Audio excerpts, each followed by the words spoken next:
जी अस्सलामुअलैकुम, क्या हाल चाल हैं जी? ठीक ठाक हैं मेरे प्यारे दोस्तों भाइयों, क्या हाल चाल है? ये देखें जी, हमने इंशाल्लाह ये खीरें निकल गई हैं माशाल्लाह। और ये हमारा बाग लगा हुआ है ज़ैतून का। तो अभी हम इसमें लगाने लगे हैं जी कमाद, और बाद में हम छटा करेंगे सरसों का इंशाल्लाह। ये देखें, ये भाई बैठे हुए हैं, एक भाई वो काट रहा है, यानी कि गुलियाँ बना रहा है पंजाबी में। ये देखें, इस तरह के समय बनेंगे तो इंशाल्लाह ये कमाद लगना शुरू हो जाएगा।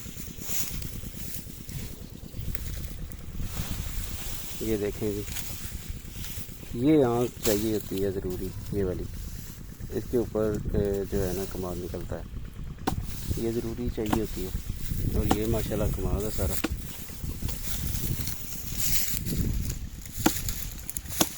और एक ये भाई साहब है, देखें लग रहा है कि नहीं।